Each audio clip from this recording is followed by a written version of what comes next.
I told you from the start that I'm not going to engage in what I consider to be destructive Democratic primary smears. I'm going to stick to the facts. And the truth is that sometimes the facts just aren't great for particular candidates. So, as an example from last week, or maybe it was the week before, Beto O'Rourke had no lobbyists as a pledge on his website and in his fundraising emails. And Beto got caught taking money from lobbyists. And very quickly, the no lobbyist pledge disappeared from the website, and it was gone overnight from Beto's fundraising emails.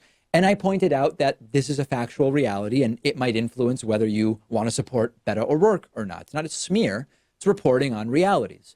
Joe Biden raised a ton of money last week, as I told you earlier this week, and a lot of that money was from big money donors, high-priced fundraisers, including the executive vice president of Comcast. He has a Google CEO fundraiser next month. These are not smears. It's important to understand that different candidates are funded in different ways.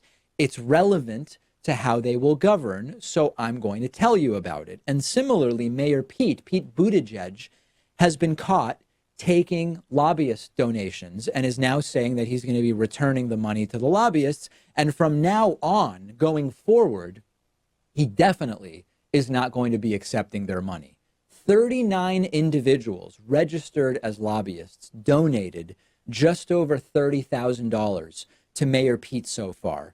And the campaign says it's going to be returning the 30K and also banning registered lobbyists from serving as bundlers for the campaign. Bundlers are these people who know a lot of donors, and they'll bundle together large numbers of donations where the total is way more than an individual is allowed to donate, but they bundle it from a whole bunch of people and they bring in a lot of money for candidates.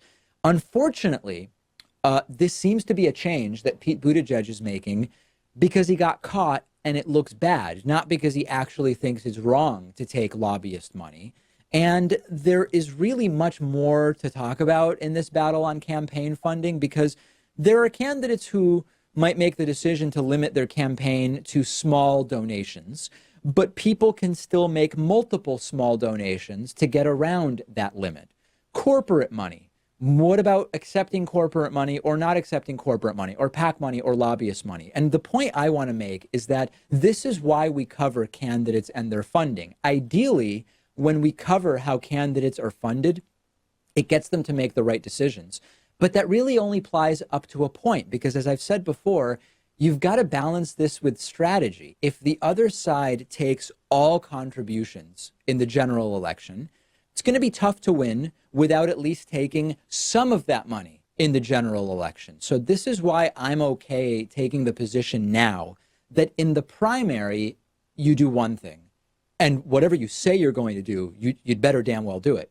But in the general election, if you're the nominee, I think you have to consider what it is that's going to get you the win. Does the progressive movement benefit by putting up a candidate against Trump who's going to disavow so much money that they then lose in 2020?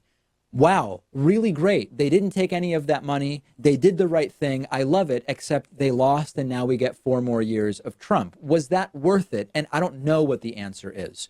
So first of all, we have a poll about this on our YouTube community tab.